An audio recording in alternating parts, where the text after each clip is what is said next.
Speaking to the question of artist as first responder, it is our duty.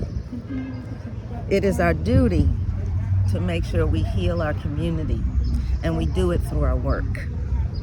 We are also the master storytellers, so it is our duty to tell the truth.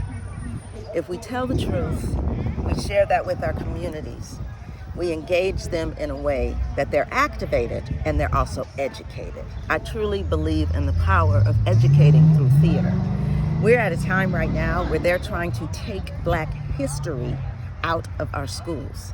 Maybe not here in the Bay Area, but in places like Oklahoma and Texas, they are trying to erase us once again. And so it is up to the theater artists, the folks who hold those stories, to tell the truth and to tell those stories. That is a way we activate, and that is a way we fight against all of these powers that are afraid of our magic.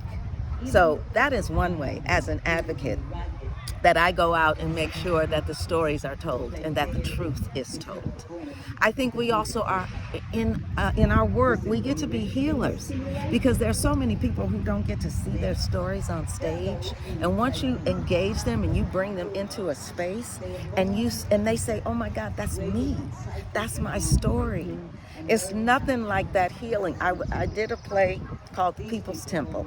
This is about Jim Jones, and I don't know if you're familiar, it's a long story, but this play was about the people of the People's Temple, which was a utopian movement that went wrong.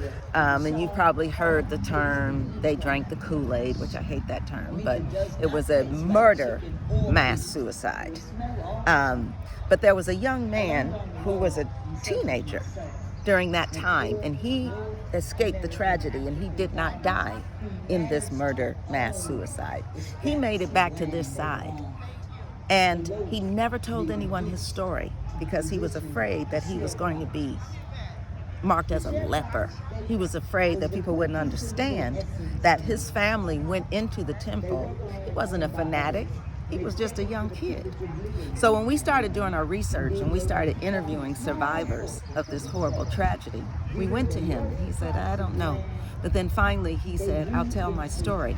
And what he did with that, he would come to the theater and he would bring friends, and they would be like, what's this play you're asking us to go to the People's Temple? We heard about that horrible story. Excuse me.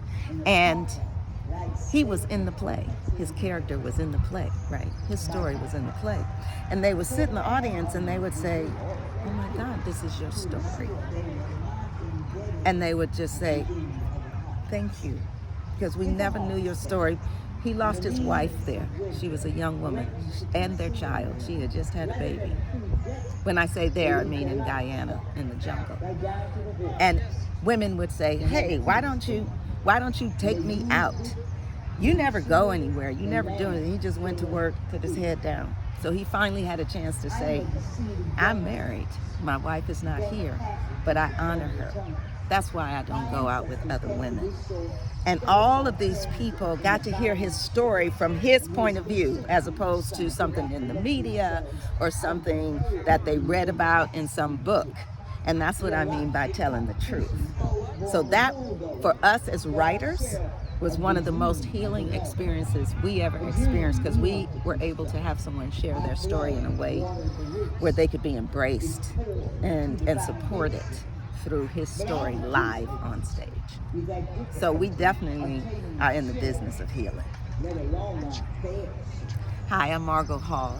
I am a local actress, director, playwright, activist, and I am the new artistic director of the Lorraine Hansberry Theatre. Thank you for listening.